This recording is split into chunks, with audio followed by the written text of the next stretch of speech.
El silencio. Ay.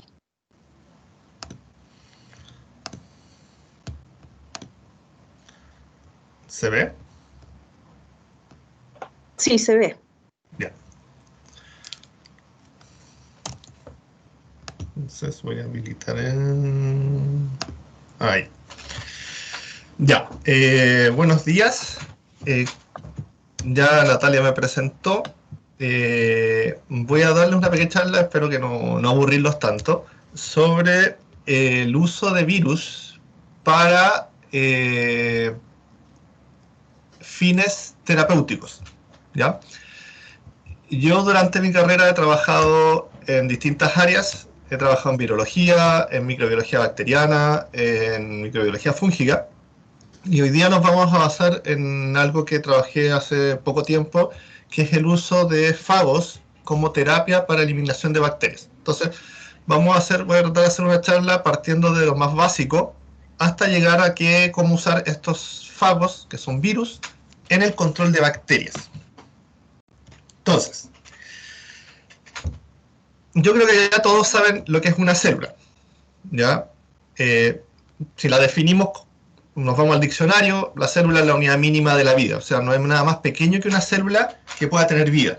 ¿Y cómo la definimos? Algo que crece, que se reproduce, que se alimenta, cualquier definición que encuentren en un libro. Ahora, la célula nosotros la podemos dividir en dos grandes grupos, eucarionte y procarionte, y tiene que ver principalmente con la presencia o ausencia de organelos internos. Eucarionte, tenemos organelos internos, por ejemplo, aquí tenemos el núcleo, mitocondrias, Golgi, retículo endoplasmático, ¿ya? Cada uno de estos organelos o estructuras cumple una función específica. Por otra parte, tenemos los procariontes, que son los que tenemos acá, que son los organismos más básicos con vida sobre la Tierra, ¿ya? Y se caracterizan porque no poseen organelos. O sea, todo lo que hace una célula eucarionte dentro de cada uno de estos organelos, la célula procarionte lo hace en su citoplasma, todo, ¿ya? Y dado que son organismos muy básicos, muy antiguos sobre la Tierra, su tamaño también es distinto al de una célula eucarionte. Por ejemplo, si nosotros tomamos como referencia una cancha de fútbol, que yo creo que todos han visto una cancha de fútbol, que es más o menos de 100 metros de largo, si esa fuera la célula eucarionte, una célula procarionte mediría 1 metro. O sea, sería la mitad de un jugador de fútbol, el tamaño. O sea, esa es la referencia de tamaño que hay entre célula eucarionte y procarionte. Y eso tiene que ver por lo básico, ¿ya? Entonces, como lo que vamos a hablar hoy día son principalmente de fagos, que son virus que infectan bacterias, tenemos que hablar qué es lo que son las bacterias. Entonces aquí tenemos arriba una imagen, un esquema, que corresponde a una bacteria común y corriente, en donde tenemos la membrana, que nos define la célula, ya que es esta estructura que dice lo que está afuera y lo que está dentro de la célula. Tenemos el citoplasma, que es esto que está acá adentro, que el citoplasma es donde nosotros tenemos todas las estructuras necesarias para que la célula funcione, ¿ya? Tenemos enzimas, tenemos proteínas, tenemos metabolitos, pero aparte, en ese citoplasma de las bacterias nosotros tenemos el material genético, el DNA, que es el que le da las características al organismo. O sea, para nosotros, para poder tener un organismo X, ¿ya?, que tenga ciertas características, esas características están en el DNA. Y esto está dado tanto para ser eucariontes, procariontes, y para aquello que no tiene vida, que son los virus, ¿ya? Ahora, abajo tenemos dos fotografías de microscopía electrónica de la bacteria. A la izquierda, esto que están acá, son cortes, o sea, se tomaron las bacterias, se cortaron, como cuando uno, por ejemplo, va a comprar queso al negocio y lo pasa por esta maquinita que está dando vuelta, que es un cuchillo que va cortando y van saliendo laminitas. Estas son láminas también, pero ahora de una bacteria. O sea, la bacteria se tomó y se pasó por una estructura similar a este cuchillo que va girando y van saliendo láminas. Y eso ya después lo veo en un microscopio de alta definición, que es un microscopio electrónico, ¿ya? ¿Y qué veo? A la izquierda, yo veo aquí definido la membrana de la bacteria. Adentro, todo esto oscuro y más claro que se ve aquí es el DNA que cubre todo el citoplasma. Y muchas bacterias en su exterior tienen estas estructuras que pueden ser pili, pueden ser flagelos, que son estructuras que le permiten interaccionar con el medio ambiente o moverse. Por ejemplo, en el esquema de arriba tenemos esto que está aquí, que es un flagelo. ¿Y qué es lo que es un flagelo? Es una estructura que gira, ¿ya? Como el motor de una lancha. Y cuando el motor, por ejemplo, el motor de la lancha gira esta aspa, la lancha se mueve. En el caso de las bacterias, esta estructura cuando gira, la bacteria se mueve. ¿Y para qué se mueve? Por ejemplo, para buscar nutrientes, ¿ya? En el caso de la derecha, es otro tipo de bacteria, también se pasó por estos cortes para verlo al microscopio, y si se fijan en su interior se ven estas estructuras negras que corresponden al DNA, pero se ve toda esta estructura ovalada que está aquí, que eso corresponde a una espora. Entonces, ¿qué quiero que vean aquí? Que las bacterias son distintas entre ellas, aunque sean organismos muy pequeños, aunque nosotros cuando las veamos similares. Por ejemplo, si nosotros vemos bacterias con forma de bacilos y las vemos en el microscopio, todas van a tener estructura de bacilo, no veo diferencia. Pero si me voy a su interior yo puedo encontrar diferencias, ¿ya? Y hay bacterias distintas, que hacen cosas distintas. Entonces, por ejemplo, la bacteria de la izquierda acá tiene toda esta estructura que son como pelitos, por decirlo de una forma, que la cubren completamente y que le dan una función. Por ejemplo, afirmarse a algo, interaccionar con otras bacterias. Y la de la derecha tiene en su interior esporas. Función de la espora en la bacteria, cuando se queda sin nutrientes, genera la espora para proteger su DNA y así vivir en condiciones extremas, hasta cuando encuentre condiciones óptimas para reproducirse nuevamente. Entonces, ¿por qué es importante esto? Porque al ser distintas las bacterias y esa diferencia estar dada principalmente por su DNA, también las bacterias van a hacer cosas distintas, ¿ya? Voy a tener bacterias que viven en el ambiente, por ejemplo en la tierra, y que ellas viven felices en la tierra, y que si yo las tomo y por ejemplo, las pongo en la piel de una persona, esa bacteria no va a hacer nada porque no está en su ambiente. Hay otras bacterias que viven en animales, que no le hacen nada al animal, pero que cuando pasan, por ejemplo, al humano, producen enfermedades, ¿ya? Entonces, todo eso está dado porque las bacterias son distintas. Entonces, si cuando yo quiero buscar bacterias o atacar las bacterias, también tengo que saber que ellas son distintas y actúan de forma distinta. Entonces, por ejemplo, tenemos un grupo de bacterias que son bacterias beneficiosas para los organismos, ¿ya? Tenemos bacterias, por ejemplo, en la imagen de la izquierda, que viven en la superficie de las plantas. Pueden vivir en las hojas o pueden, por ejemplo, vivir en las raíces. ¿Y qué función pueden cumplir estas bacterias? Por ejemplo, las bacterias que viven en las hojas generalmente son bacterias que ayudan a que las plantas se defiendan mejor contra organismos patógenos, organismos que les van a hacer mal, ¿ya? Son bacterias que utilizan a la planta para vivir en ella, pero también la benefician dándole alguna característica que la hace mejor al resto de las plantas. En el caso de las bacterias que viven en las raíces, como lo que tenemos acá abajo, ¿ya? Tenemos bacterias, por ejemplo, que forman unas estructuras que se llaman nodos o nódulos en las raíces, en algunas plantas, y que lo que hacen es que toman nitrógeno del ambiente, que es un nitrógeno inorgánico, que nadie lo puede utilizar, ningún organismo lo puede utilizar, solo algunas bacterias, y lo transforman en un tipo de nitrógeno, moléculas de nitrógeno que pueden ser utilizadas por la planta. ¿Quiénes hacen esto? Por ejemplo, Rhizobium, que es un tipo de bacteria que vive en las raíces de las leguminosas, porotos, lentejas, ¿ya? Entonces, estas plantas tienen la capacidad... Hay un micrófono que parece. Recién me metí porque no sabía cómo meterme. Sí, por favor apaguen sus micrófonos, chicos. Porque no puedo. No, ya, ahora luego. Puedo. Ya, seguimos. Entonces, estas plantas en estos nodos son capaces de tomar este nitrógeno y transformarlo, por ejemplo, en aminoácidos. Tomar el nitrógeno y meterlo en las moléculas de los aminoácidos. Y luego nosotros vamos, nos comemos estos porotos y obtenemos ese nitrógeno desde los porotos. Entonces, esas bacterias que hicieron, permitieron que tomaran el nitrógeno del ambiente y lo transformaran en aminoácidos, que posteriormente, como nosotros nos alimentamos de esa planta, también adquirimos ese nitrógeno. Que nosotros no somos capaces y no tenemos bacterias capaces de tomar ese nitrógeno y transformarlo en aminoácidos. Ahora, en el caso de los humanos y de los animales también tenemos bacterias. Ya, tanto en la superficie externa, en nuestra piel, estamos completamente cubiertos de bacterias, como en nuestras superficies internas, intestino. Toda nuestra superficie está llena de bacterias. Distintos tipos de bacterias que cumplen distintas funciones.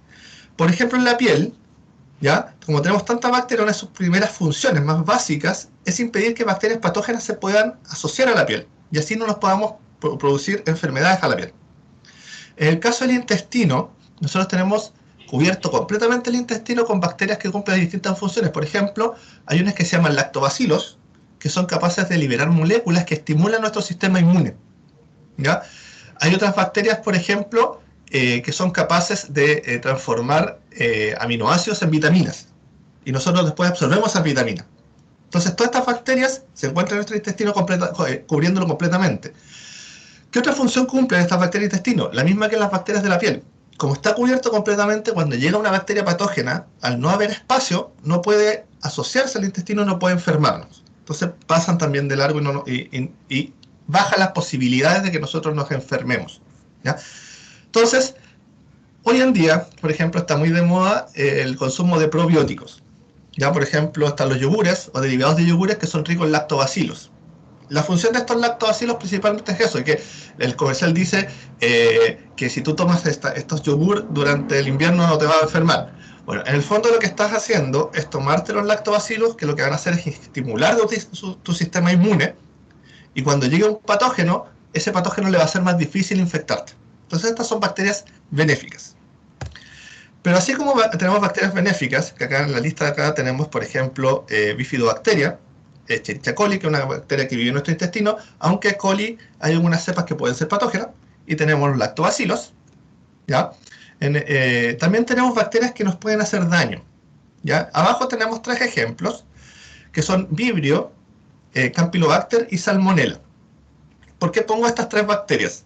Son 3 bacterias que infectan principalmente en el sistema digestivo, ¿ya? O sea, si yo ingiero una cantidad muy alta de estas bacterias, voy a terminar enfermo del intestino, ¿ya?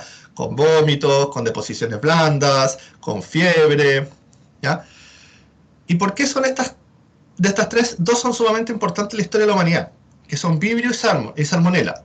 Estas 2 bacterias, desde el origen de la sociedad como la conocemos ahora, con asentamientos de poblaciones de humanos muy grandes, han estado acompañándonos y siempre han estado generando epidemias, ¿ya? Sin ir más lejos, a mediados de los años 90, a principios de los años 90, hubo un brote muy fuerte en Sudamérica de Vibrio cólera, ¿ya? En Bolivia, Perú y Chile. El problema de Vibrio cólera es que cuando infecta las células intestinales, estas se mueren. Uno termina con vómito, con deposiciones acuosas, y pierde tanta agua que finalmente se deshidrata y puede llegar a ser mortal, ¿ya? En el caso de Salmonella, a mediados de los 80 también hubo un brote muy potente en Chile. Esta bacteria se caracteriza porque infecta principalmente el hígado, produce un tipo de hepatitis bacteriana, ¿ya? En este caso el hígado se empieza a destruir. El hígado tiene una función súper importante en lo que es limpiar la sangre, por lo tanto si nosotros no tenemos hígado, nuestra sangre junto con el riñón, no se eliminan algunas moléculas tóxicas, por lo tanto puede ser también mortal finalmente. Y entonces estas 2 bacterias nos han acompañado desde que somos humanidad, ¿ya? Infectándonos. Ahora, aparte de estas 2 bacterias, que producen cada cierto tiempo brotes a nivel mundial y que han producido brotes que generan, por ejemplo, entre 2 o 3 millones, la última grande que fue a mediados de los 60, de 1960, en Asia. Tenemos otro tipo de bacterias, por ejemplo, que infectan nuestra superficie, nuestra piel, y que una de las últimas grandes brotes de esta bacteria fue cerca del 1400, ¿ya? Esta bacteria se conoce como Yersinia pestis, es una bacteria que produce la enfermedad conocida como peste negra. Y el último gran brote potente que se conoce de esta bacteria fue a mediados de 1960, murieron como 2 millones de personas en Rusia, pero el anterior, en 1400, murieron cerca de 50 millones de personas en Europa, ¿ya? Cerca del 60-70% de la población europea se vio afectada y murió por esta enfermedad, ¿ya?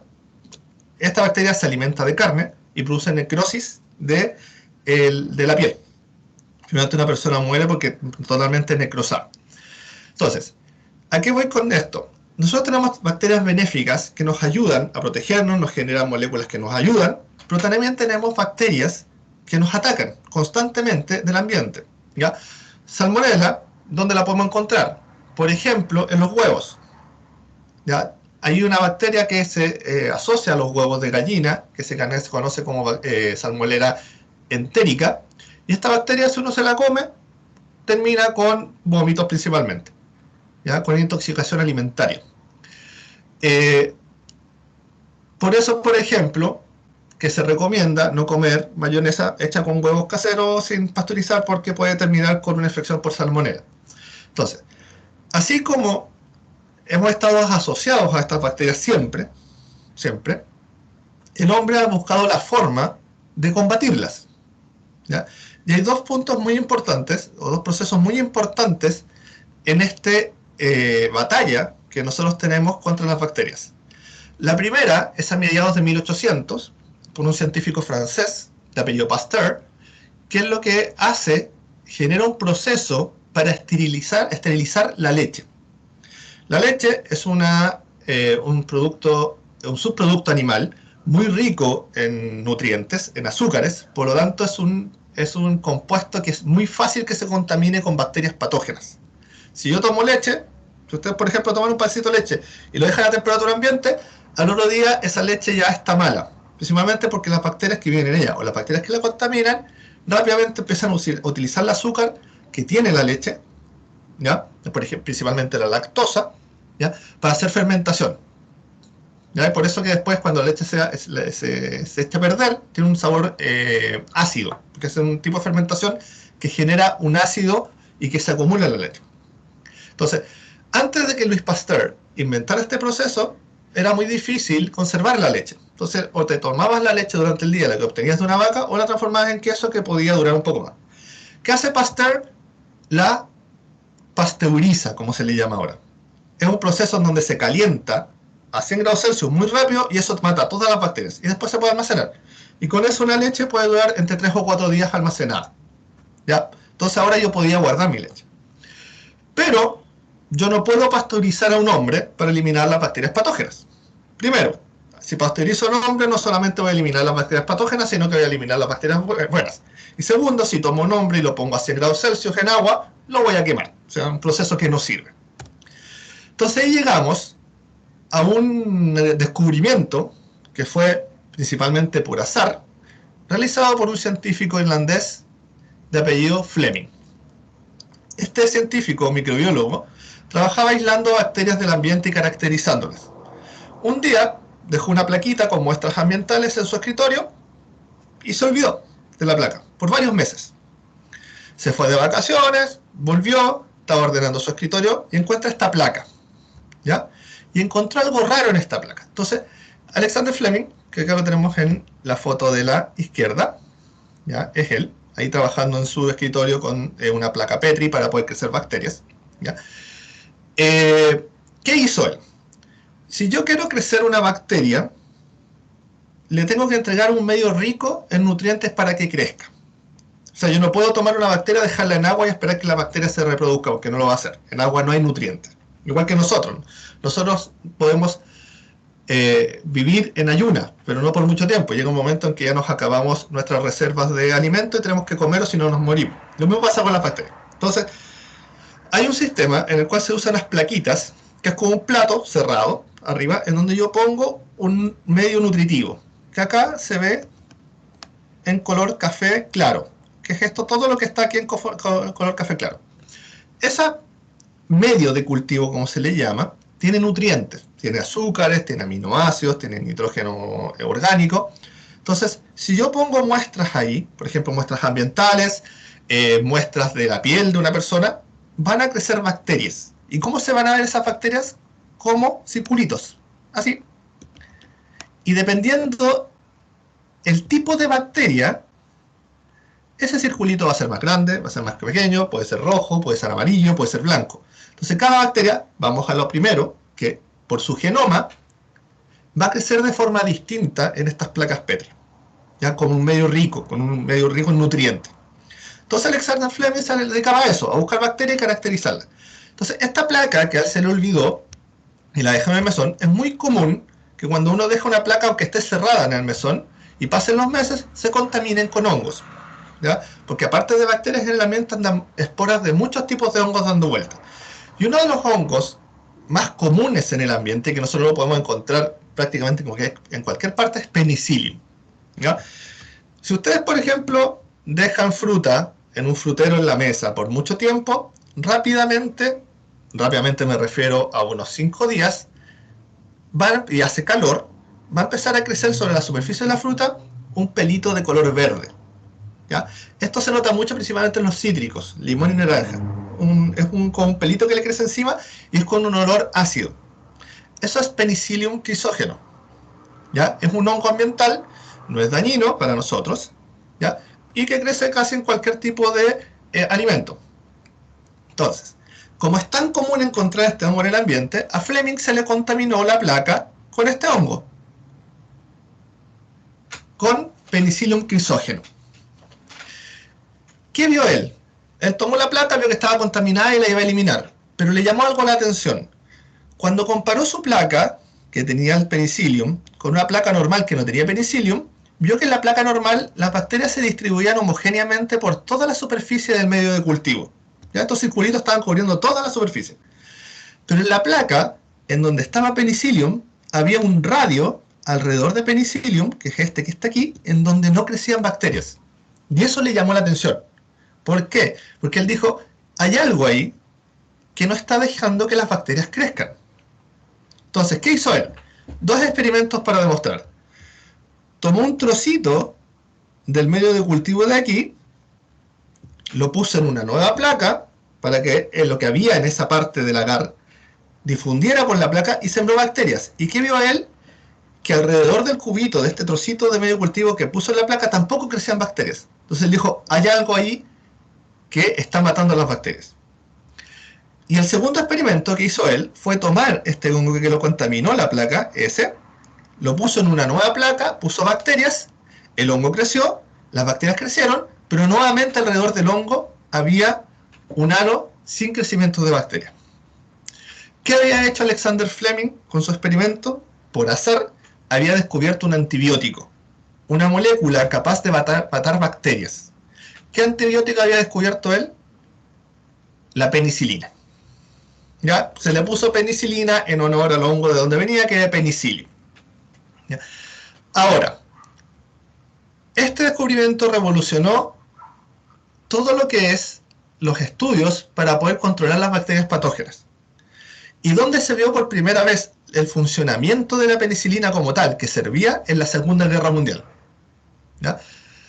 Durante la Primera Guerra Mundial, uno de los principales problemas que tenían los soldados en la guerra es que cuando recibían una esquirla o recibían un disparo, rápidamente el lugar de la herida, si no se trataba, no se lavaba rápidamente, se contaminaba con bacterias y terminaban perdiendo la extremidad. En la Segunda Guerra Mundial, como ya existía la penicilina, Alexander Fleming más o menos en 1940 descubrió la penicilina, los soldados, los batallones de la Segunda Guerra Mundial siempre llevaban un militar médico. Cuando un soldado recibía un disparo o una esquirla, rápidamente este militar tomaba un sobrecito, lo abría y sobre la herida agregaba un polvo blanco. Ese polvo blanco era penicilina purificada. Directamente se crecía el hongo y se purificaba la penicilina y se le agregaba. Con eso se disminuyó drásticamente la pérdida de extremidades por parte de los soldados. ¿Ya? Un descubrimiento que en el fondo más adelante nos sirve para eliminar bacterias patógenas, su primera gran función fue, en el fondo, ayudar en la guerra. ¿Ya? Cosa que ahí cada uno tiene lo ve de distintas formas. Ahora, Alexander Fleming fue el primero en descubrir los antibióticos. Rápidamente empezó una industria a nivel mundial, principalmente a mediados de los 60, de 1960, en el desarrollo de nuevos antibióticos, porque si Fleming había descubierto un hongo que producía un antibiótico, entonces podían haber otros organismos generalmente también capaces de generar otro tipo de moléculas con capacidad antibiótica. Y comienza toda una batalla de estudios buscando estos antibióticos. ¿Ya? Se determinaron una gran cantidad de antibióticos, de bacterias, de hongos capaces de generar antibióticos que mataban a otras bacterias o a otros hongos. ¿Ya? Pero ¿cuál fue el problema? ¿Cómo funciona un antibiótico?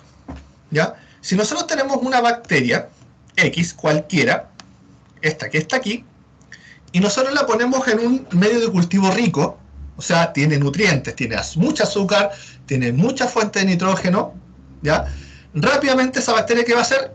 Se va a reproducir, se va a multiplicar, porque ese es el fin de los microorganismos, todos, o de los organismos en general. Nutrirse para crecer y reproducirse. ¿Ya? Ahora, ¿cuál es el fin del antibiótico? Que es lo que tenemos acá abajo. La misma bacteria encuentra esta fuente rica de nutrientes, pero nosotros le agregamos el antibiótico. ¿Qué pasa con la bacteria? Se muere. Y al morirse, no puede reproducirse. Por lo tanto, no puede prosperar. ¿Ya? Ejemplo, en humanos.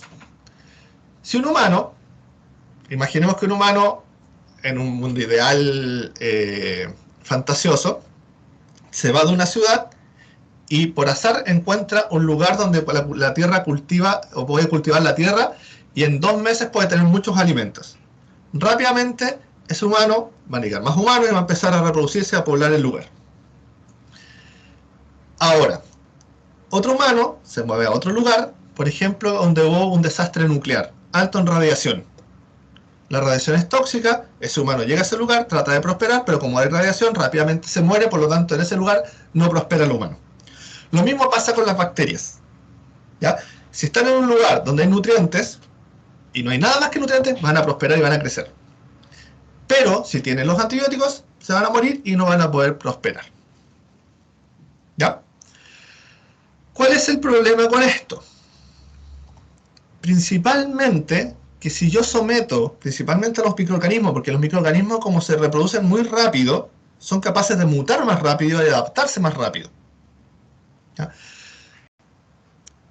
Esto está dado, por ejemplo, y comparando con tiempos, un humano, para reproducirse y generar un humano adulto, primero son 9 meses de embarazo, y después para, por ejemplo, que llegue a adulto 15 años, son 15 años más 9 meses para llegar a un organismo adulto. En el caso de las bacterias, en condiciones óptimas de crecimiento, en media hora yo puedo reproducir. Entonces se van reproduciendo muy rápido, y eso también va permitiendo que se vayan adaptando, van generando mutaciones de adaptación mucho más rápido.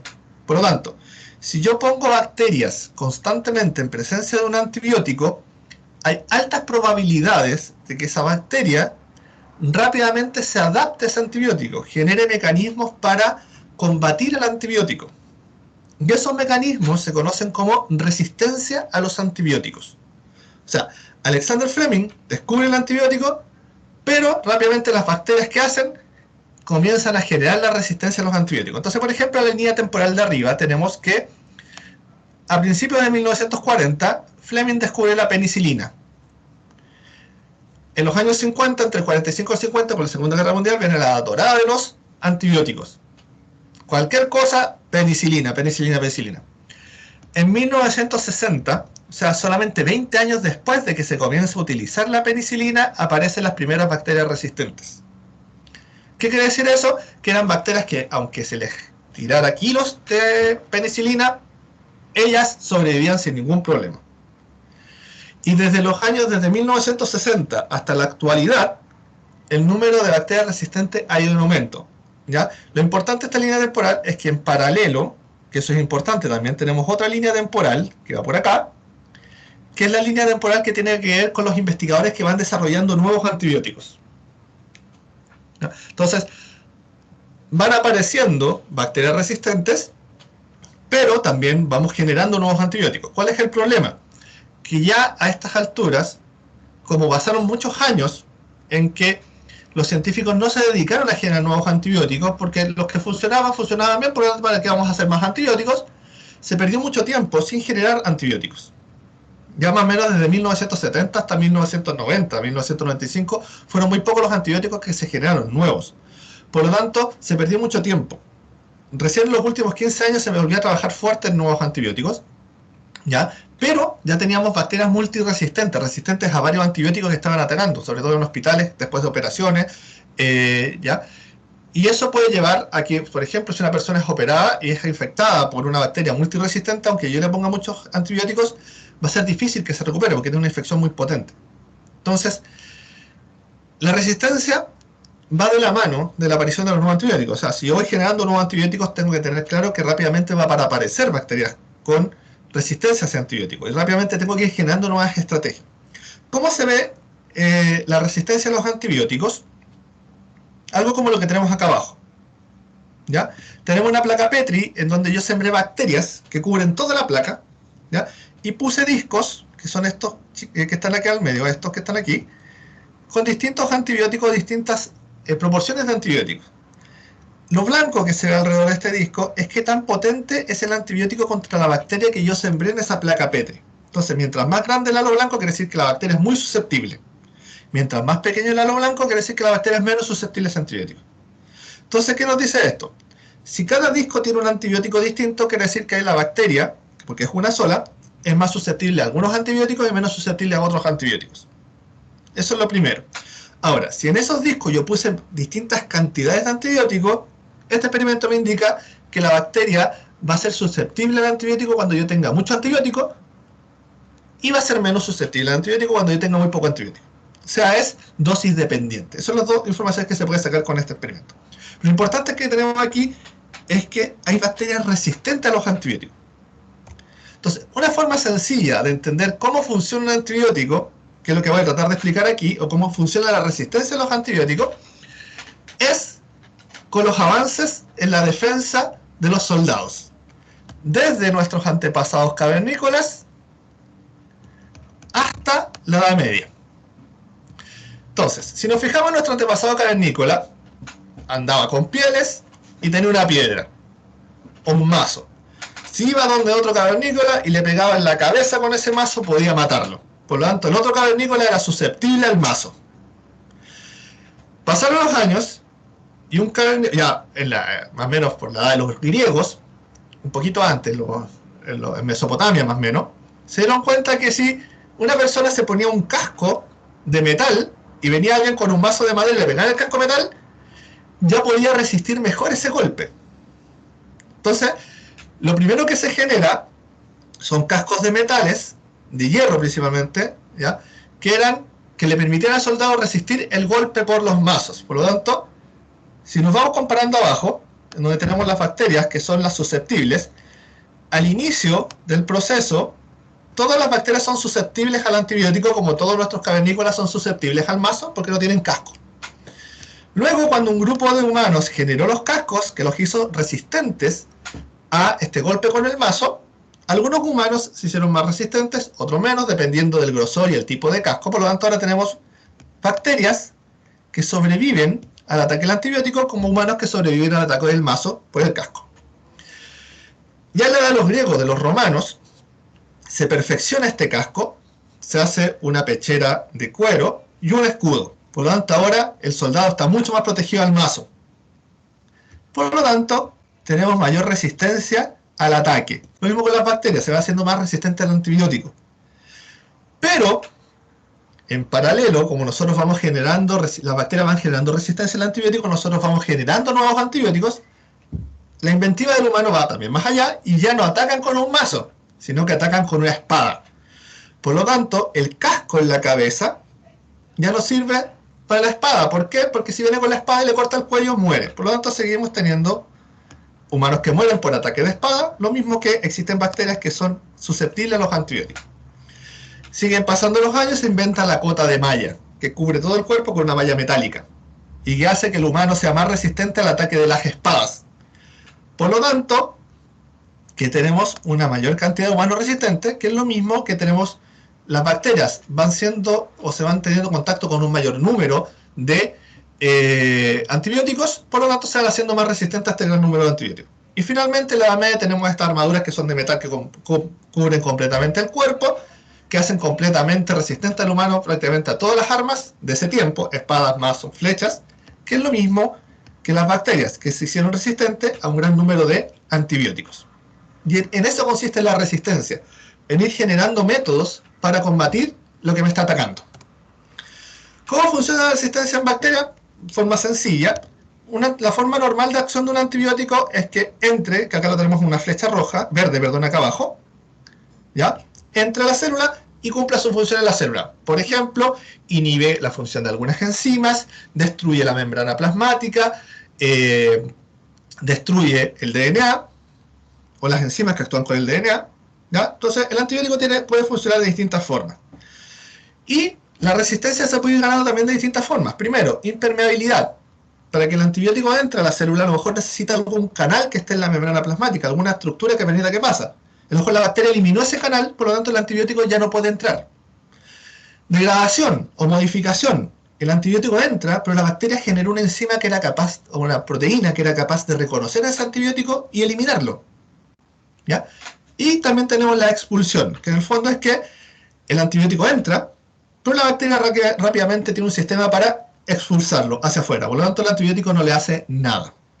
Entonces, dependiendo del tipo de antibiótico, dependiendo el tipo de bacteria también, es cómo vamos o cómo va generando esta resistencia o esta eliminación de los antibióticos, ¿ya? Estos son en general los más encontrados, existen otros tipos. Entonces, ya tenemos que las bacterias son resistentes a los antibióticos y hoy en día tenemos bacterias multiresistentes, algunas bacterias que producen, por ejemplo, problemas intestinales, ¿ya? Que son muy resistentes. Ojo, no solamente el uso por parte de los humanos nos va generando resistencia a los antibióticos. Nosotros, como humanidad, consumimos una gran cantidad de carnes, vacuno, aves, peces. Para poder generar la cantidad de carne que nosotros comemos, esos organismos que son criados en criaderos, se les administra una gran cantidad de antibióticos y ellos van generando también bacterias resistentes que después pueden pasar al humano, ¿ya? Por un proceso que se llama zoonosis. ¿Ya? Entonces, como los antibióticos ya no están funcionando muy bien y es más difícil encontrar antibióticos potentes, tenemos que buscar nuevas estrategias para poder combatir las bacterias. Y ahí nos vamos al uso de virus. Primero, ¿qué son los virus? Son entidades, no tienen vida. No son como las células, que la célula es la unidad mínima de la vida, no. El virus es una entidad, una partícula, formada por distintos tipos de macromoléculas, de moléculas distintas. Proteínas, DNA, lípidos, ¿ya? Por lo tanto, son entidades. No son capaces de reproducirse por sí solos. Necesitan infectar una célula para poder reproducirse. Por lo tanto, ya no cumplen con la definición de vida, ¿no? Existen distintos tipos de virus en el ambiente que infectan a cualquier tipo de célula. Si ustedes tienen una célula de cualquier tipo, lo más probable es que exista un virus capaz de infectarlo. Entonces aquí tenemos 4 ejemplos de virus distintos. Tenemos un retrovirus, que es un virus capaz de infectar e insertar su genoma en el genoma de la célula que infectaron. El más conocido es el HIV. Tenemos características de este virus es que tiene una cápside proteica con DNA y está cubierto por una membrana. Tenemos, por ejemplo, el virus de la influenza. Todos conocen, o la gran mayoría conoce el virus de la influenza. Todos los años lo ataca, produce un resfrío muy potente, produce fiebre. Generalmente son 2 o 3 días en que uno no se puede mover por dolores musculares. Característica de este virus es que tiene su genoma y está cubierto por una membrana. Ya no tiene cápside proteica como este virus de acá. Tenemos otro tipo de virus, por ejemplo, que solamente están formados por cápside, sin membrana, como este que está acá, que es el adenovirus, que produce una infección al sistema respiratorio. Tenemos rotavirus, ¿ya? Rotavirus es un virus que infecta a nivel intestinal y produce problemas digestivos, vómito y deposiciones blandas, ¿ya? Y finalmente tenemos los virus con unas formas más llamativas que podemos encontrar en el ambiente, que son los bacteriófagos, que es este que está acá. Si se fijan, los bacteriófagos se caracterizan porque tienen una cabecita en donde está el material genético, están todos completamente formados por proteínas, tienen un talo o cuello y tienen unas espículas o patitas. Los bacteriófagos se caracterizan porque infectan, aunque sea muy feo y parezcan extraterrestres, se caracterizan porque infectan exclusivamente bacterias. Son incapaces de infectar células eucariontes, ¿ya? A diferencia de estos otros virus. Por ejemplo, retrovirus, influenza, adenovirus, el coronavirus que anda dando vuelta ahora, ¿ya? Son capaces de infectar células eucariontes. En el caso de bacteriófagos, no. ¿Ya? Ahora, para entender cómo podemos usar los fagos en reemplazo o ayudando a los antibióticos, tenemos que entender qué hace un virus. Como les decía recién, los virus no se pueden reproducir por sí solos. Por lo tanto, nosotros podemos explicar el ciclo del virus con 3 pasos. La infección, que es esta que tenemos acá, que es cuando el virus reconoce su célula blanco e ingresa. Una característica de los virus es que la mayoría son sumamente restringidos en el tipo de células que infectan. Son muy pocos los virus que pueden infectar un gran número de células, ¿ya? Por ejemplo, influenza infecta exclusivamente células del sistema respiratorio. Puede pasar al sistema digestivo, pero es más difícil. Ella principalmente se centra en el sistema respiratorio. Un rotavirus, que es otro tipo de virus, infecta principalmente el sistema digestivo, ¿ya? Herpes virus, que es otro tipo de virus también, infecta principalmente células epiteliales. Ya, por ejemplo, cuando tenemos lo que se dice un herpes, que es una herida que sale en los labios, eso es un herpes virus que está infectando principalmente la zona del epitelio de la boca. Entonces, son sumamente restringidos en el tipo de células que infectan. Ahora, cuando el virus infecta la célula, rápidamente, ¿qué hace? Se reproduce. Aquí es donde recién el virus se puede duplicar y genera una gran cantidad de virus. Y después que se replica o se reproduce, es liberado. Puede ser liberado de 2 formas. De forma continua, en que la célula que está infectada genera virus y lo libera, y mantiene la infección constantemente y está liberando virus constantemente. Y la otra es que la célula que contiene el virus se lise, se rompa y libere todos los virus al ambiente. ¿Ya? Herpes virus utiliza los 2 tipos de liberación. Herpes virus, cuando nosotros nos infectamos, se aloja en el sistema nervioso central. Y ahí constantemente está liberando virus, de la forma que tenemos acá abajo. Pero cuando infecta el epitelio de la boca, libera virus de esta forma de acá. Entonces, dependiendo del tipo de células que está infectando el herpes virus, es como se libera. Ya, lo que quiero que vean aquí, existen distintas estrategias de liberación del virus. Lo que tienen todos los virus en común son estos 2 pasos, que primero tienen que reconocer su célula, y segundo, ahí se replican, para poder generar una gran cantidad de virus. En el caso de los fagos, es algo similar. El fago reconoce a la bacteria específica, porque los fagos, repito, son muy específicos en las bacterias, y además en el tipo de bacteria que infectan, inyectan su genoma hacia el citoplasma de la bacteria. O sea, el virus no entra a la bacteria, lo que entra es el genoma de la bacteria, el genoma a la bacteria. Dentro de la bacteria el virus se replica su DNA y se ensambla, genera virus nuevo dentro de la bacteria, y cuando hay una gran cantidad de virus generado, la bacteria se rompe y los virus son liberados al ambiente, los fagos son liberados al ambiente. Entonces, en el caso de los fagos de este tipo, no hay un proceso en el cual la célula esté constantemente liberando fagos, sino que el fago rompe la bacteria y libera todo su contenido al medio ambiente. Y es esto lo que se busca cuando yo quiero utilizar fagos para poder ayudar a los antibióticos. Es el hecho de que el fago, cuando infecta la célula, a la bacteria, finalmente, ¿qué va a hacer? Que la bacteria se muera y libere más fagos al ambiente. Entonces, aquí tenemos una microfotografía de distintos tipos de fagos. Así es como se ven los fagos a microscopía electrónica, que es una microscopía especializada para ver fagos. ¿Por qué?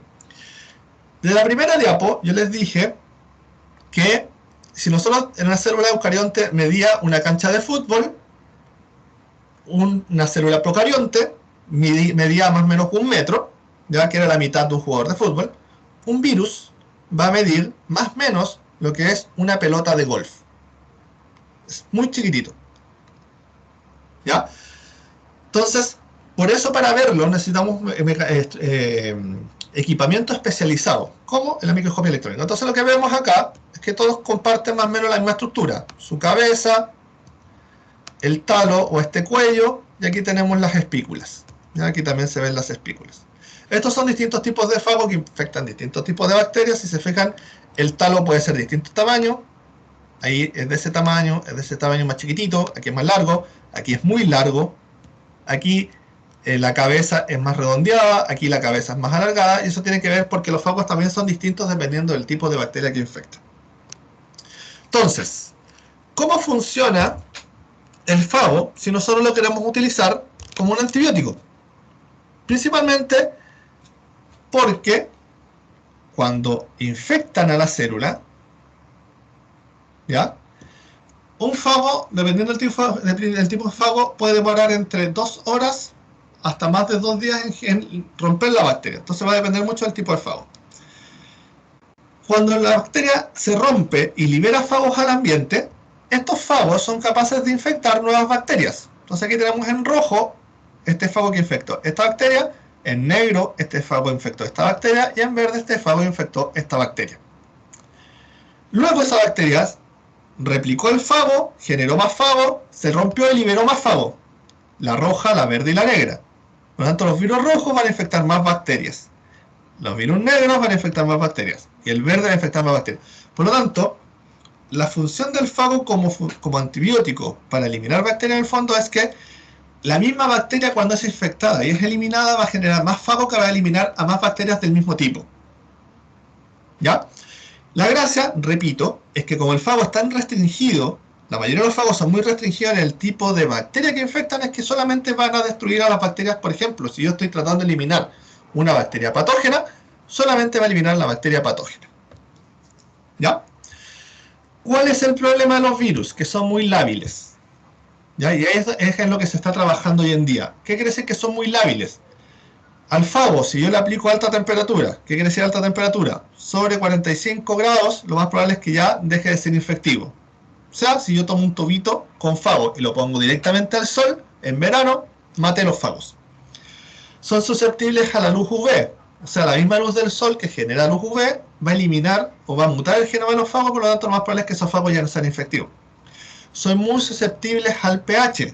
pH ácido o pH básico. Por lo tanto, por ejemplo, si yo tengo una infección intestinal y me tomo fagos, cuando llegan al estómago, como el estómago se libera grandes cantidades de ácido clorhídrico que bajan el pH a cercano a 2, muy ácido, el fago se va a morir y no va a poder pasar al intestino para eliminar la bacteria. Por lo tanto, esos son los puntos en los cuales se está trabajando hoy en día para poder utilizar los fagos como un tipo de antibiótico. Pero hay casos en que sí se puede utilizar. Como les dije también al principio, nosotros estamos cubiertos por bacterias. Principalmente bacterias buenas. Pero esas bacterias buenas, si ven la oportunidad, van a infectarnos. Se conocen como bacterias oportunistas. Por ejemplo, si yo me hago una herida, generalmente si no me la trato bien, esa herida rápidamente se va a infectar por bacterias que están ahí mismo en mi piel. Y por ejemplo puede ser principalmente estafilococo, streptococo. Una herida pequeña no va a hacer mucho porque el sistema inmune va a actuar rápido, lo va a eliminar las bacterias y no va a pasar de un pequeño dolor a un par de días. Pero ¿qué pasa, por ejemplo, en personas que se queman? Quemaduras tipo 3 o tipo 4 que cubren gran parte del cuerpo. Ahí es muy difícil que el sistema inmune actúe. Por lo tanto, esas personas están muy susceptibles a ser infectadas por estos tipos de bacterias ambientales oportunistas, Staphylos y Streptococcus. Hay un grupo en Estados Unidos de investigadores que está trabajando en un fago que se aplica a las personas que fueron quemadas sobre las quemaduras y han visto que las infecciones por Staphylos y Streptococcus disminuyen a casi cero. Y con ese tratamiento, rápidamente la persona se recupera de sus heridas sin sufrir infecciones bacterianas. ¿Ya? Eso es lo que se está usando hoy en día principalmente en humanos. ¿Dónde se están usando ahora? ¿Dónde se están yendo las investigaciones en el uso de fagos para controlar bacterias? Dos ámbitos.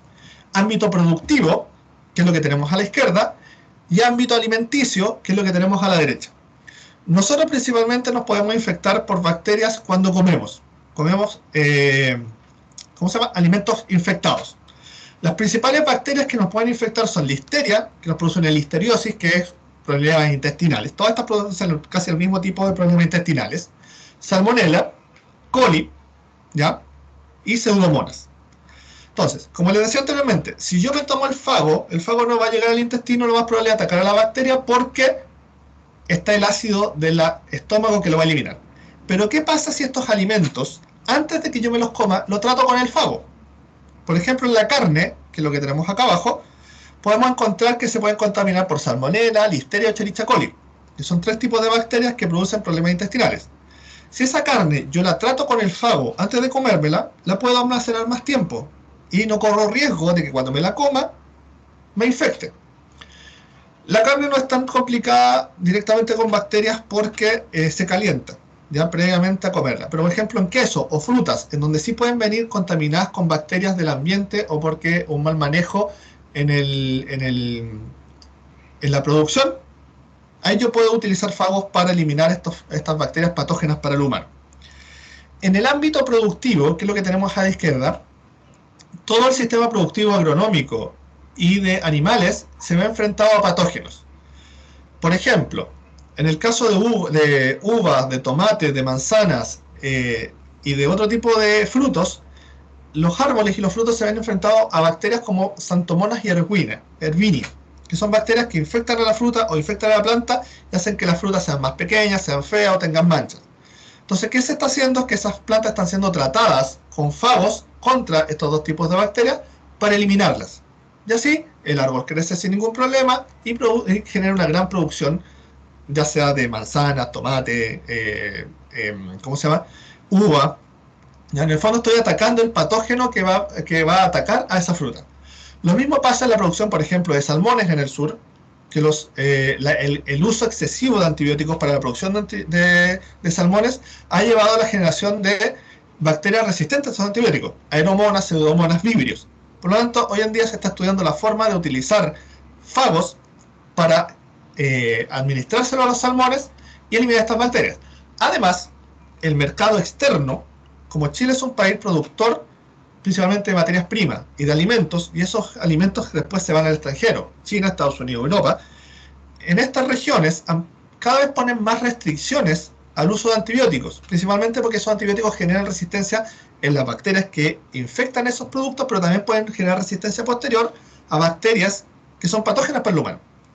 Por lo tanto, el uso de fago en la producción de salmones, por ejemplo, disminuye el uso de antibióticos y disminuye también las trabas que ponen los mercados externos para poder importar los productos que se producen acá. Lo mismo pasa, por ejemplo, en la producción de pollo para comer. El pollo generalmente está asociado a salmonela principalmente, que en el huevo ahí se encuentra, por eso es que siempre hay que comerlo cocido para no poder generar una salmonilosis, ¿ya? Y también hoy en día se está trabajando en la producción del pollo, ya cuando el pollo está crecido, se está procesando en el uso de fagos para eliminar estas bacterias que puedan posteriormente llegar al consumo humano. Entonces, en resumen, lo que se busca hoy en día, y esto va enfocado principalmente a lo que es biotecnología. La biotecnología busca usar los recursos biológicos para la producción que genera el humano.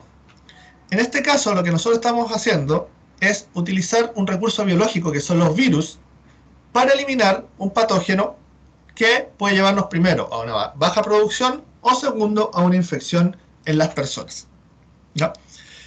Espero que no haberme alargado mucho, espero que les haya gustado la presentación y que hayan entendido lo más posible. Entonces, muchas gracias por escucharme.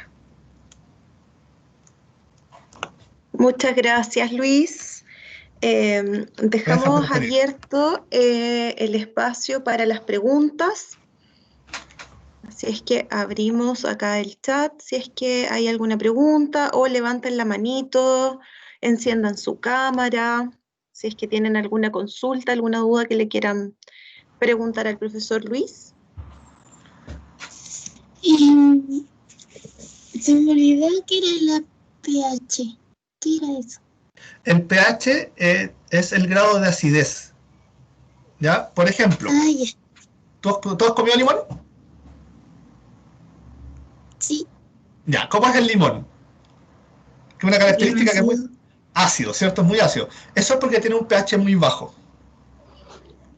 ¿Ya? El pH en el fondo es el grado de acidez. Mientras más bajo es el pH, más ácido se dice que es el compuesto. Mientras más alto es el pH, más básico se dice que es el compuesto. ¿Ya? Pero el limón es mejor porque es muy ácido. ¿Ya?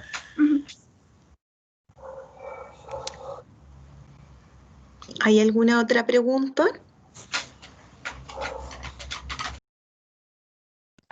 Yo tengo una duda. ¿Ya? Es que Sofía. sí, me pareció curioso que en una parte de la presentación el profesor mostraba cómo el virus se despedazaba para infectar a las bacterias, pero cuando se despedaza no es como que pierde, pierde su utilidad o algo así, porque no puedo decir que se muere porque no está vivo. No está vivo. Ya. Es que lo importante del virus, en la mayoría de los, va a depender mucho del virus, eso sí, pero la importancia, lo que más le importa al virus es perpetuarse el genoma. En el genoma del virus va la información necesaria para que él se replique. Entonces, en el caso de los fagos, por ejemplo, toda la información para generar un nuevo fago va en su genoma. Entonces el genoma entra a la bacteria y ahí va toda la información necesaria para generar las proteínas para nuevos fagos. ¿Ya? Cualquier virus que infecte va terminando destruyéndose en el fondo, como por decirlo de una forma fácil, porque tiene que liberar su genoma para que se replique y genere un nuevo virus. ¿Ya? Luego, dentro de las células, el genoma replicado permite generar toda la estructura para generar un nuevo virus. Y ahí se ensambla y es liberado. Entonces, en el fondo, el virus lo que busca es perpetuar su genoma. ¿Ya? Y lo hace principalmente, como dices tú, que aunque parezca raro, destruyéndose a sí mismo para posteriormente poder armarse nuevamente dentro de la célula. No sé si respondo con eso a tu pregunta. Sí, muchas gracias.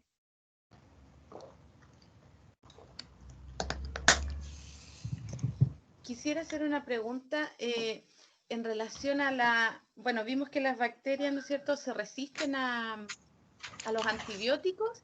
El tema de los virus también ocurre de forma similar, por ejemplo, a las vacunas que se colocan para enfrentar estos virus. En el caso de las vacunas, es que la vacuna funciona distinto. La vacuna no solo lo que buscamos es generar una respuesta inmune, ya que permita que el organismo resista a infecciones posteriores por el patógeno que yo generé a la vacuna. Entonces, hay organismos que generan una muy buena respuesta inmune, que tienen compuestos en su estructura que son capaces de estimular muy fuerte a la respuesta inmune. Ejemplo, tuberculosis. Mycobacterium tuberculosis, hay una vacuna que a todos nos ponen un par de meses después de nacer, que nos dura toda la vida. Porque la memoria de nuestra respuesta inmune contra ese organismo es muy potente. Pero hay virus, por ejemplo, influenza, por otro lado, en que nos tenemos que vacunar todos los años. ¿Por qué? Porque los virus mutan mucho más rápido que las bacterias, por lo tanto, su estructura proteica, las proteínas que cubren el virus, van variando todos los años. Entonces, la vacuna de un año ya no me sirve para el otro, porque el sistema inmune que me reconoció el virus un año, ya no me va a reconocer el virus al siguiente año. ¿Ya? Por eso que es tan difícil generar vacuna, y no tenemos vacuna para todo, porque tenemos que buscar el blanco para poder activar el sistema inmune contra ese patógeno. En el caso de los antibióticos, en el fondo yo estoy atacando directamente con una molécula a la bacteria. Y por eso que los antibióticos no nos sirven, por ejemplo, para los virus, porque como los virus no están vivos, el antibiótico no les va a hacer nada. ¿Ya? Pero sí a la bacteria, porque yo estoy atacando mecanismos propios de la bacteria para sobrevivir. No sé si por ahí respondo tu pregunta. Sí, sí, mucho más claro, sí. Gracias. De nada.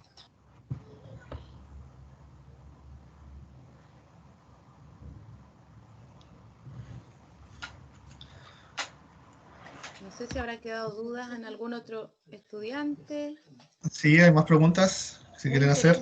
Aprovecho de dar las gracias igual por la charla. La verdad es que está muy interesante, al inicio sobre todo con términos que los chicos trabajan mucho en el colegio, esto de las células, procariote, eucariote, y lo que me llama mucho la atención, el tema que explicó acerca de las células procariote, de las esporas. Y ahí uno puede entender por qué estas aparecían después de cierto tiempo, volvían a aparecer, ¿no es cierto? Porque en el fondo tenían como una carcasa que les protege y les permite volver a adecuarse cuando tienen, ¿no es cierto?, el ambiente adecuado. Hay muchas bacterias que generan ese tipo, por ejemplo, no todas generan esporas, son muchas. Por ejemplo, la bacteria que produce el tétano Clostridium, es porula, y por eso es tan difícil combatirla. ¿Ya? Pero hay otras bacterias que no generan esporas, es un grupo de bacterias, pero sí, ahí es donde es la resistencia que les da para sobrevivir al medio ambiente, principalmente. Sí, buenísimo. No sé si habrán más consultas, chicos, dudas, aprovechen. ¿Qué pasa? Es ahora o nunca. Claro. Ah, Sofía, tengo una pregunta. adelante. Sí, es que me acuerdo que en una clase de biología un profesor nos había dicho que si nos aplicábamos sin receta de un doctor, las bacterias patógenas se podían hacer resistentes a ese Sí. remedio, pero ¿hay como alguna bacteria que sea resistente a todos los remedios? O sea, a todos los antibióticos. Sí, hay bacterias que son multiresistentes y resistentes que son resistentes a la mayoría de los antibióticos. Ese es el problema. A ver, lo que pasa es que cuando uno se automedica antibióticos, por ejemplo, si a mí me duele la garganta y tomo antibiótico, yo no sé si esa infección es por bacterias o virus, primero. ¿Ya? Ahí el médico ve la garganta y dependiendo si está roja o si tiene espórulas blancas, puede decir ya, es bacteria o viral. Pero si yo, por ejemplo, empiezo a tomar antibióticos sin saber y es viral, yo no le voy a estar haciendo nada al virus, pero estoy suministrando antibióticos a mi sistema que pueden tomar las bacterias y pueden empezar a generar resistencia. Entonces, cualquier bacteria que tenga interacción con un antibiótico, cualquier tipo, ya sea buena o mala, puede generar resistencia a ese antibiótico. Que los antibióticos, la mayoría son de amplio espectro, o sea, atacan tanto bacterias buenas como bacterias malas, pero las bacterias buenas también pueden generar resistencia. Ahora, una característica de las bacterias, y que no lo mencioné en la presentación, es que son súper cooperativas. O sea, las bacterias cuando ganan resistencias son capaces de entregarle al resto de las bacterias esa resistencia. Directamente al mismo tipo de bacterias e indirectamente a otro tipo de bacterias. Por lo tanto, es muy fácil dentro de las bacterias que la resistencia se vaya propagando. Y por eso que hoy en día, por ejemplo, la penicilina, que fue descubierta hace solamente 80 años atrás, no es tanto tiempo, ya no funciona, porque la mayoría de las bacterias son resistentes. ¿Ya? Entonces, lo que decía tu profesor es cierto, o sea, si tú tomas un antibiótico sin receta, en el fondo, puedes estar generando la resistencia. Segundo, puedo tener una infección bacteriana, yo puedo tomar el antibiótico y a lo mejor la bacteria es resistente a ese antibiótico, por lo tanto, no me va a hacer nada y puedo generar resistencia en otras bacterias. Tercero, si a mí me dicen, por ejemplo, tomes el antibiótico por 7 días y me lo tomo por 3 porque ya me sentí bien, estoy seleccionando con eso y empiezo a seleccionar bacterias que son resistentes. Por eso es tan complicado el uso de antibióticos. Hoy en día se sabe mucho más de los antibióticos que hay que tener cuidado en su uso. Antiguamente, hasta mediados de los 80, era antibiótico para todo. Hoy en día no, por lo mismo, porque tenemos que cuidarlos porque son la última defensa en el fondo que tenemos contra bacterias patógenas. ¿Ya? ¿Hay alguna otra pregunta?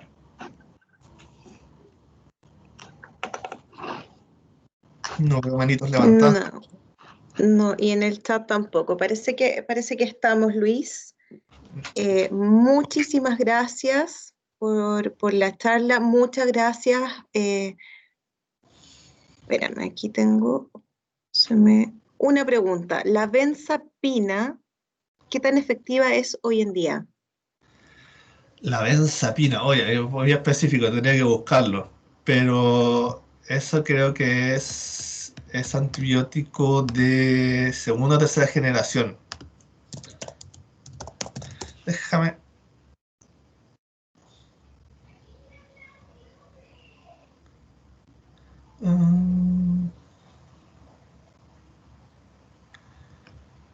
Ya.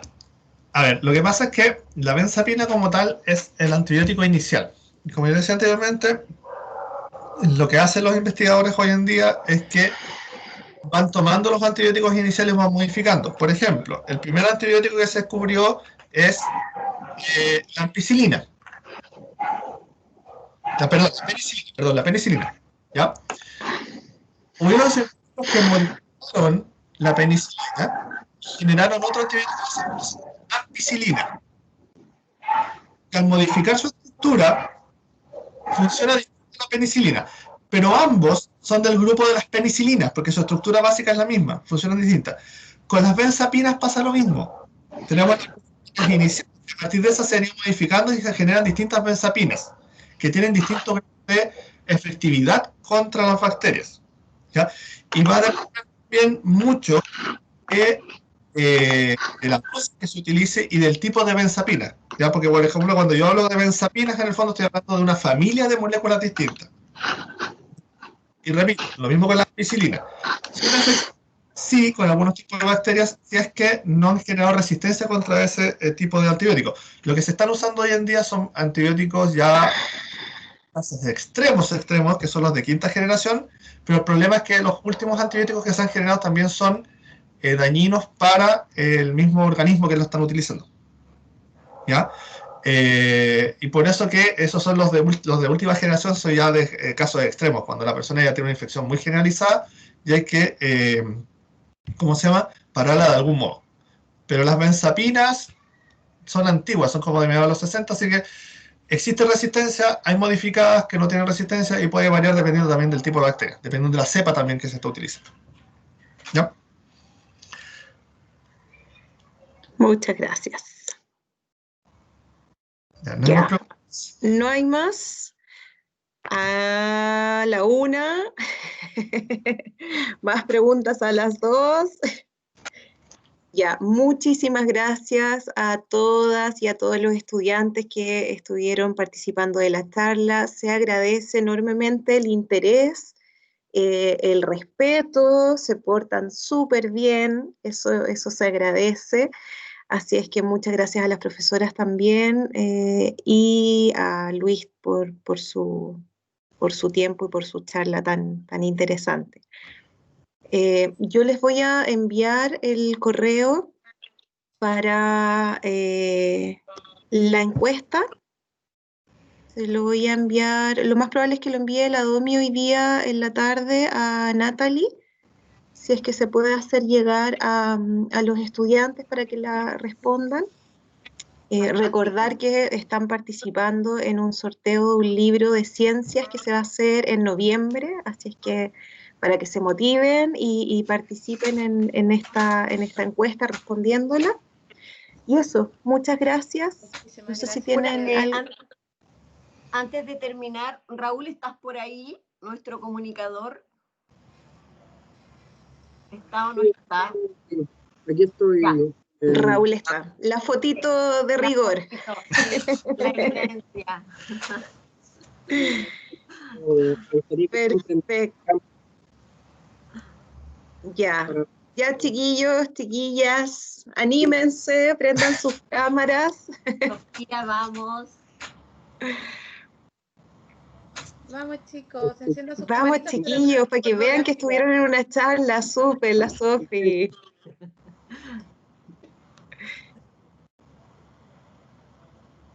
Ya, ¿nadie más se anima? ¿Cómo tan tímido? Ya, si no importa que aparezca la almohada detrás. Antonia, Macarena, vamos. ¿Dónde se prende la cámara? Eso. Muy bien, vamos, súbense. Súper bien. Se ven bellas y bellos.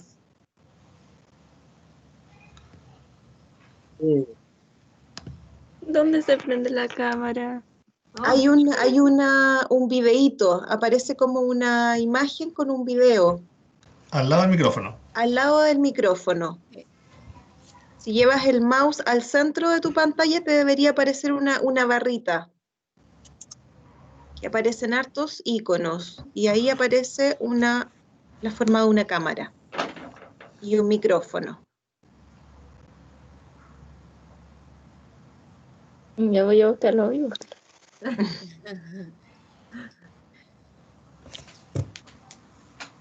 Aparecen hartos figuras. Aparece una manito. Está al ladito del micrófono, Macarena. Está justo al lado.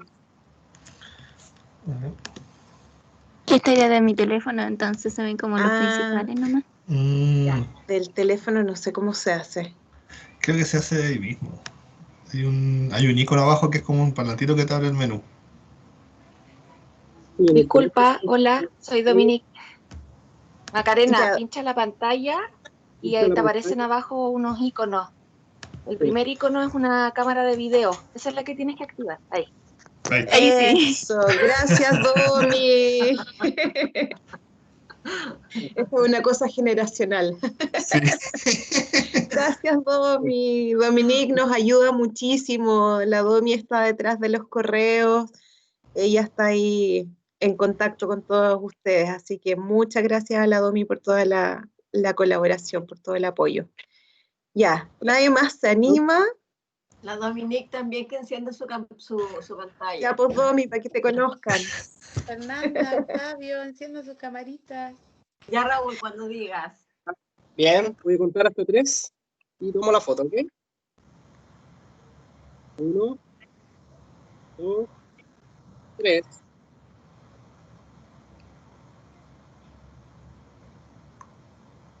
Bien, súper. Una más. Un segundo, por favor. Bien, ya, vamos con la otra. Ahora saludando, puede ser, nuestro expositor. 1, 2, 3. Ya, ok. Genial. Muchas gracias. Súper. Muchas gracias. Gracias a todos también Muchas por gracias a escuchar. ustedes. Que tengan un lindo día. Gracias, chiquillas y chiquillos, los que se animaron a prender la cámara. Eso, muchísimas gracias. Nosotras todavía nos quedan... Vamos la próxima semana. Nos seguimos viendo. La próxima semana tenemos la última parece que es esa. La última, sí. Sí. Porque Ya, queda una ahí. por confirmar todavía. Listo. Sí, hay una que está por confirmar, pero habíamos hecho preguntas que nos había, el expositor nos había pedido algunos datos de los contenidos que estaban viendo los estudiantes, porque eran de sexto, eran bien chiquititos. Entonces, como para poder adaptar su presentación al nivel. Me parece que la Domi les mandó un correo, si no, lo voy a buscar, ¿no? No lo he visto, no. Ya, No, por lo menos no lo he visto. entonces lo vamos a reenviar, porque eso está en el fondo esperando, como para poder adaptar la presentación y no usar un lenguaje tan técnico, sino más al nivel de los estudiantes, porque eran bien chiquititos, eran de sexto. Sí. Así es que eso, ya vamos a revisar el correo si es que se envió y si no lo vamos a mandar dentro del día. Fantástico. Para poder agendar. ¿Ya? Eso, Que muchas tengan gracias. un Que lindo tengan un día. lindo día. Chao, que estén bien, gracias por todo, que estén bien. Nos vemos. Chao, chao. Chao. Gracias, Luis. Gracias a ustedes. Muchas gracias, Luis. Chao. Chao a Gracias todas. gracias por escuchar. Chao a todos.